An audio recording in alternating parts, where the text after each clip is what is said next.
বিকেল বেলা ছিল। মিঠু টিয়া নিজের ছেলে চিঙ্কু টিয়ার সাথে গাছে বসেছিল। ওদের সাথে দেখা করতে গোল্ডি বাজ আসে।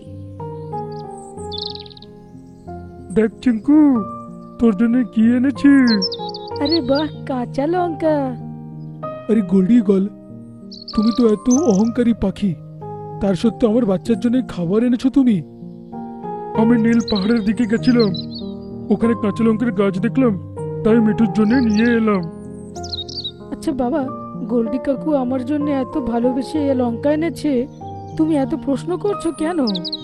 এটা বলে চিঙ্কু কয়েক সেকেন্ডের মধ্যে সেই লঙ্কা শেষ করে ফেলে। আর হঠাৎ ওর পেটে জোরে ব্যথা হতে লাগে। আহ আহ আহ, বাবা খুব ব্যথা করছে। বাবা, তুমি তো ভালোই ছিলে, কি হয়ে গেল তোমার? বিষাক্ত লঙ্কা খাইয়েছি আমি, তার মানে কিছুদিনের মধ্যে মরে যাবে। বদমাশি গল, এরকম কেন করলি তুই? আমার বাচ্চাকে মেরে তুই কি বা লাভ করবি? তুই যদি একে বাঁচাতে চাস তাহলে আমার একটা কাজ করতে হবে। কিছুদিন আগে একটা পাখির পরিবারকে আমি মেরে খেয়েছিলাম, তখন বাঁদর জ্যোতিষী বলল এর অভিশাপ লেগেছে আমার উপর, আর আমি কালকে মরে যাব। কিন্তু বাঁচার একটা রাস্তা আছে। টয়ল্যান্ড জঙ্গলে একটা নীল পাখি আছে, সে অনেক বছর ধরে একটা মতির রক্ষণাবেক্ষণ করছে, আর ওটা যদি আমি খেয়ে নিই তাহলে বেঁচে যাব। কিন্তু ওটা আমি ধরতেই পারবো না, শুধু খেতেই পারবো। তুমি যে করেই হোক ওইটা আমাকে এনে দাও। যে আমি ঠিক হব, সঙ্গে সঙ্গে তোমার বাচ্চাকে আমি গিয়ে খুব ভালো ওষুধ খাইয়ে ওকে বাঁচিয়ে নেব। এখন মিঠুর কাছে ওর কথা শোনা ছাড়া আর কোনো রাস্তা ছিল না। আর 2 ঘন্টার রাস্তা চলার পর সেই টয়ল্যান্ড জঙ্গলে পৌঁছে যায়। ওখানে সে অনেক ধরনের পাখি দেখে, আর সেখানে সে নীল রঙের পাখি বসেছিল। বন্ধু পাখিরা, কেমন আছো তোমরা? আমরা ঠিক আছি ভাই। তুমি তো জঙ্গলে নতুনই, কোত্থেকে এসছো? আমি কিছুদিনের জন্য অতিথি হয়ে এসেছি, ভাবলাম এই জঙ্গলে কিছুদিন থাকি। তবে তো ভালোই কথা, আমাদের জঙ্গলে আসা সব পাখিরা আমাদের জঙ্গল খুব পছন্দ করে। এইভাবে সবাই ওর সাথে অনেকক্ষণ কথা বলে। আর তারপর পায়রা বলে, তো বলো, অতিথিকে বাড়িতে কে রাখবে? আমি তো চাই নীল পাখির বাসায় থাকতে। কেন না মিঠু দাদা, আপনি আমার সাথে আসতে পারেন, এটা তো আমার সৌভাগ্যের কথা দাদা। এটা শুনে তো মিঠুর খুশির ঠিকানা থাকে না, আর ওর সাথে রওনা দেয়। কিছুক্ষণের মধ্যে ও নীলু পাখির বাসায় পৌঁছে যায়, যেখানে এক ঝিনুকের মধ্যে চকমকে মুক্ত রাখা ছিল। আরে নীলু বোন, এই মতি তো সমুদ্রে পাওয়া যায়, তোমার বাসায় এটা কি করছে? আরে নীলু দাদা, একবার না এক শয়তান বাজ আমার পিছু নেয়, আর ওর থেকে বাঁচতে গিয়ে আমি আহত হয়ে যাই, আর আমি সমুদ্রে গিয়ে পড়ি। সেই সমুদ্রে আমার প্রাণ এক জলপরি বাঁচিয়েছিল, আর সেই আমাকে এই চমৎকারী মুক্ত দেয়। ও বলে যে এই মুক্ততে কোনো মৃত্যু শয্যাশায়ী পাখির প্রাণ বাঁচানোর ক্ষমতা আছে, যে পাখি কখনো কাউকে দুঃখ দেয়নি, কখনো কারোর ক্ষতি করেনি। আমাকে এরকমই এক পাখির প্রাণ বাঁচানোর জন্য এটা ব্যবহার করতে হবে। এটা শুনে মিঠু শুধু এই প্ল্যান করে যে কখন নীলু শুয়ে পড়বে আর ও সেই মুক্ত নিয়ে সেখান থেকে পালিয়ে যাবে। আচ্ছা মিঠু দাদা, এবার আমি শুচ্ছি, তুমিও শুয়ে পড়ো। সকালে দুজনে একসাথে ঘুরতে বেরোবো, ঠিক আছে? ঠিক আছে নীলু। তারপর দুজনে চোখ বন্ধ করে শুয়ে পড়ে।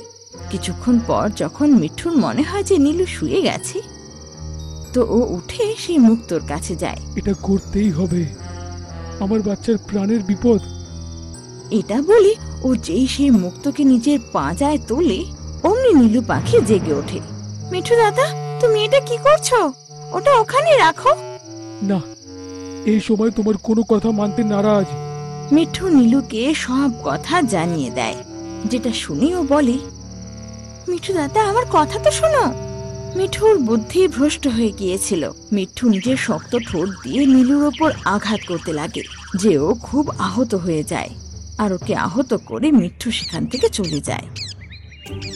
আর 2 ঘন্টা রাস্তা অতিক্রম করে নিজের জঙ্গলে পৌঁছায়।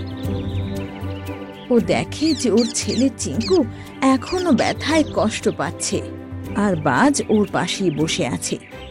তুই ওটা নিয়ে এলি তার মানে?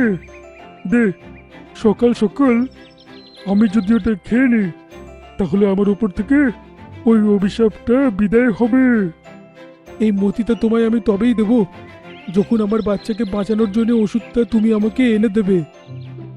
সকালে যে কোনো একটা ওষুধ এনে দিয়ে দেবো, তারপর মতি খেয়ে চলে যাব। এমনিতে ওর বাচ্চাকে আর বাঁচানো যাবে না। হ্যাঁ ঠিক আছে, সকালে ওষুধ আমি এনে দিয়ে দেবো। তখনই সেখানে নীলু পাখিও এসে যায় আর বলে, মিঠু দাদা, ওর কথা শোনো না তুমি। এটা সেই বাজ যার আক্রমণে আমি সাগরে গিয়ে পড়েছিলাম, আর সেই জলপরি আমাকে বাঁচায়। আর আমায় বলে যে এই মুক্ত দিয়ে তারই প্রাণ বাঁচাবে যে কারোর কখনো ক্ষতি করেনি, কখনো কাউকে কষ্ট দেয়নি। কিন্তু এই বাজ খুবই দুষ্ট। আমি কি এই দিনটার জন্য এই মুক্তকে বাঁচিয়ে রেখেছিলাম, যে একটা দুষ্ট পাখি এই মুক্ত খেয়ে বেঁচে থাকবে, আর আগামী সময় ও আরো ছোট ছোট পাখিদের প্রাণ নেয়। ঈগলকে যদি আমি প্রাণে না বাঁচাই তাহলে এই আমার বাচ্চাকে তো মেরে ফেলবে। এখন আমি সব বুঝতে পেরেছি মিঠু দাদা। যে পাখিকে খাওয়ানোর জন্য জলপরি আমাকে এই মুক্তটা দিয়েছিল, সে তো তোমার ছেলে চিঙ্কুই গো। তুমি এই মুক্তটা ওকে খাইয়ে দাও, ও নিশ্চয়ই ঠিক হয়ে যাবে। মানেটা কি তোমার? এবার মিঠু সব বুঝতে পেরে যায়, আর ও সঙ্গে সঙ্গে সেই মুক্ত নিজের ছেলেকে খাইয়ে দেয়। আর ওটা খেতে ওর বাচ্চা আনন্দে লাফিয়ে ওঠে। বাহ বাবা, আমি তো একদম ঠিক হয়ে গেলাম। তখনই সূর্য বেরিয়ে আসে, আর গোল্ডি বাজ জোরে জোরে চেঁচাতে লাগে। চিকুর পেটে ওই মতি আছে, চিকুকেই আমি এখন খেয়ে নেব, তাহলে আমি বেঁচে যাব।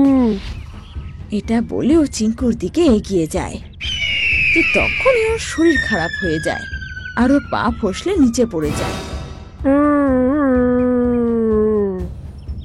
আর কিছুক্ষণের মধ্যে ওর প্রাণ অন্তঃছাড়া হয়। আমাকে ক্ষমা করে দাও নীল পাখি, আমি পাগল হয়ে গেছিলাম। চলো, এবার আমার দায়িত্বও তো শেষ হলো। আমি আসছি, এখন আমিও শান্তি মতো নিজের ঘরে শুতে পারবো। ঠিক আছে, তোমার সাথে দেখা করতে আমি আসবো, আর আমার বাচ্চাকেও নিয়ে আসবো। একদম মিঠু দাদা। এটা বলে নীলু পাখি খুশিতে আনন্দে লাফিয়ে লাফিয়ে জঙ্গল ফিরে যায়, আর চিঙ্কু মিঠুকে জড়িয়ে ধরে।